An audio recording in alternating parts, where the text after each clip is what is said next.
Square cinema చూశాను. టిల్లు 1 నాకు బాగా నచ్చిన సినిమా. ఆ సినిమా తర్వాత ముచ్చటేసి ఒకసారి రాని ఇంటికి పిలిపించుకున్నాను. సిద్ధు అంటే ఇంట్లో అందరికి చాలా ఫేవర్.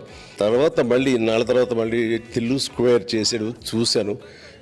వావ్, చాలా బాగా నచ్చింది నాకు. చాలా చాలా అంటే ఎంతంటే ఫస్ట్ సినిమా చేసిన తర్వాత సెకండ్ సినిమా ఆ ఎక్స్పెక్టేషన్స్ని మీట్ అవడం అనేది ఇట్ ఈస్ చాలా కష్టం. ఆ రేర్ ఫీట్ని సక్సెస్ఫుల్గా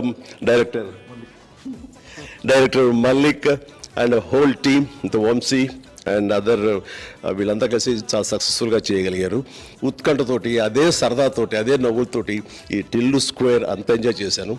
ఇప్పుడు చెప్తున్నాను దీనికోసం ఎంత కష్టపడ్డాము, ఎన్ని రోజులు నిద్రలేని రోజు రాత్రులు చేశాము, ఎంత చేస్తే దాన్ని ఈ నవీన్ నూలి వీళ్ళందరూ కలిపి ఎంత తగ్గించడానికి ప్రయత్నం చేసి సినిమాని ఇప్పుడు మీరు వావ్ చాలా ఫాస్ట్గా చాలా బ్రహ్మాండంగా అయిందంటానికి రీజను. సో వీళ్ళందరి ఒక సమిష్టి కృషి అని అన్నారు.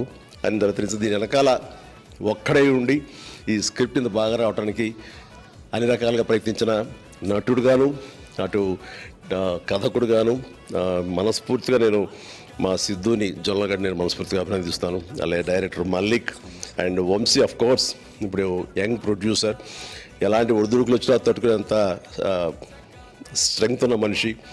అండ్ ధీటుగా వెళ్ళిపోవటమే సక్సెస్ వస్తుందా లేదా తర్వాత ఆ రకంగా వెళ్ళిపోతూ అండ్ ఇండస్ట్రీలో one of the best young producer అనిపించుకున్న వంశీకి, అలాగే నవీన్ కళ్యాణ్ గారు, అందులో ఆయన డైరెక్టర్ ఈ మధ్య మ్యాడ్ అనే సినిమా చేశారు. ఆ తర్వాత మళ్ళీ ఈ సినిమాలో పరోక్షంగా ఆయన ఒక టెక్నికల్ అసిస్టెన్స్ కూడా ఉందని తెలిసింది. సో మనస్ఫూర్తిగా హోల్ టిల్లు స్క్వేర్ టీమ్ని నేను మనస్ఫూర్తిగా అభినందిస్తాను.